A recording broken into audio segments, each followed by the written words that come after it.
Alright, so you're all done with your shave. What are you going to do? You've put your aftershave on. What do you do with your supplies? So that's a couple different schools of thought. I'm going to show you what I do. You're going to develop your own habits after a while. So with the soap, I probably waste a lot of soap, but there's tons of it out there. And here's what I mean by waste a lot. So if I have my lather that I built up inside the container, because I do container lather pretty much most of my soaps, I found it, I don't know, I say I find it kind of wasteful for what I'm about to show you, but it's also wasteful if I were to scoop some out and press it to the bottom of a bowl because I never use that amount. I guess if I keep using that same one, I go back to it probably. But anyway, so what I'll do is I'll just rinse this off. I'll rinse off the whole container, like so. Dump everything out. I mean, the soap's still there. And just wipe off the ends, or wipe off the sides of it. Get it nice and clean. And I'll leave it open for the remainder of the evening to dry.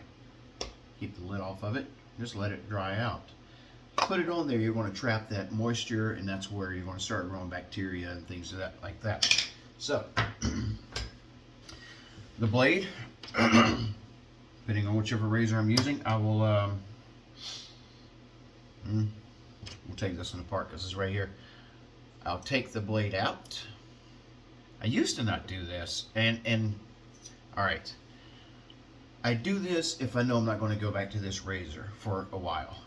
If it's the same razor that I'm using, I won't do this. Like I said, if I'm going to be revisiting or visiting other razors, then I will do it. I will remove the blade and I'll put it on the countertop.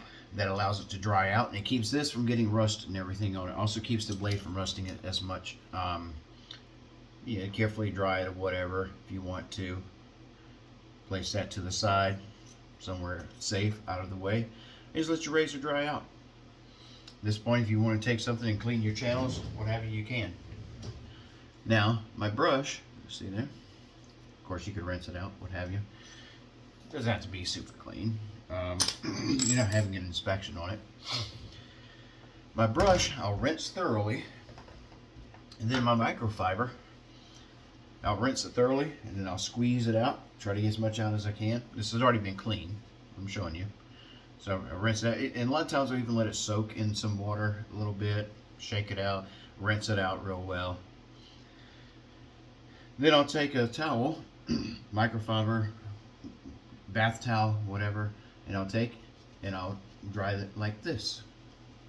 Now what that's doing is helping to dry it. Yes, this is not completely dry. No, this is natural badger hair, which takes a little bit longer to dry, but it gives a little head start. But it also helps to kind of clean the bristles, remove some of the microfibers, remove some of the soap residue from up there that I didn't get rinsed out. And it also helps to split those ends. Those split ends of hair is good in a shave brush. Bad on your hair on your head, good in a shave brush. It just adds more to the softness of it. You won't notice so much maybe at all in badger hair, but if you had a boar hair brush, you definitely will notice where the ends start to split and everything. You may notice on a really small scale. But anyway, that's what I do. That's my cleanup. Like I said, I come back the next day, because I'm probably going to change the soaps that I've used, and when it's dried up, there's no more glistening moisture on it, I'll put the lid on.